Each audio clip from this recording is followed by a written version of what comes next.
এই দীর্ঘ 31 ঘন্টার অপারেশন শেষে আমরা শিশু সাজিদকে অচেতন অবস্থায় উদ্ধার করি। আমরা আসলে কিছুটা বাচ্চার নিথর দেহটা ধরার পরে আমরা একটু ইমোশনাল হয়ে গিয়েছিলাম কিছুক্ষণের জন্য। তারপরেও আমরা চেষ্টা করেছি দ্রুত হসপিটালে প্রেরণ করার। আমরা কিছুক্ষণ আগে জানতে পারলাম তাকে মৃত ঘোষণা করা হয়েছে। ইন্না লিল্লাহি ওয়া ইন্না ইলাইহি রাজিউন। আমরা আসলে বাবা মার কথা চিন্তা করছি। আমরা অবশ্যই তার পরিবারের প্রতি সমব্যথী। তা যেটা বলছিলাম যে অপারেশনটা আসলে কোনো সিস্টেমেটিক কোনো অপারেশন নয়। আগুন অথবা পানি থেকে ডুবে মানে উদ্ধার করা, আমরা যেসব সচরাচর যেসব অপারেশন করি এই অপারেশনটা একটু ভিন্ন। এখানে অনেক চ্যালেঞ্জ ছিল, অনেক সমস্যা ছিল এবং সকল সীমাবদ্ধতার মধ্যে দিয়ে আমাদের সবাই আমরা একযোগে কাজ করেছি।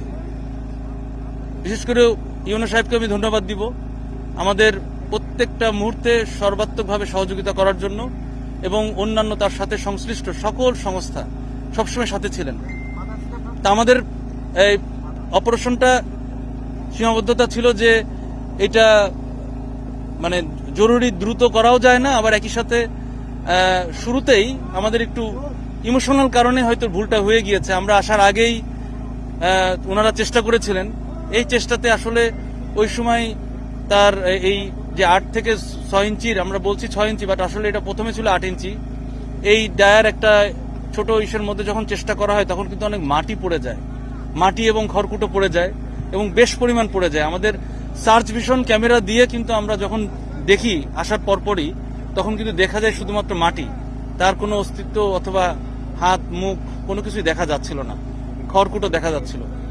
তখনই আমরা আসলে ভয় পেয়ে যাই। তারপরেও আমরা চেষ্টা করি যে আমরা মনে ধরেই নিই যে সার্ভাইভেলিটি ঠিক রেখে যেন আমরা কাজ করি। তার জন্য আমরা চেষ্টা করেছি বড় যান্ত্রিক কাজ এবং একই সাথে ম্যানুয়ালি আমরা সফট হ্যান্ডে দুইটাকে মিলিয়ে আমরা ইম্প্রোভাইজ পদ্ধতিতে আমাদের, আপনারা দেখেছেন যে 3টা এক্সকাভেটর কিভাবে কাজ করেছে। তারপরে একই সাথে ওই এলাকাটাকে সফট রেখে, ওই এলাকাটাকে ভাইব্রেশনের আওতামুক্ত রেখে আমরা কাজ করেছি। আমরা এইটুক সময়ের ভিতরে অনেক কিছুর এক্সপিরিয়েন্স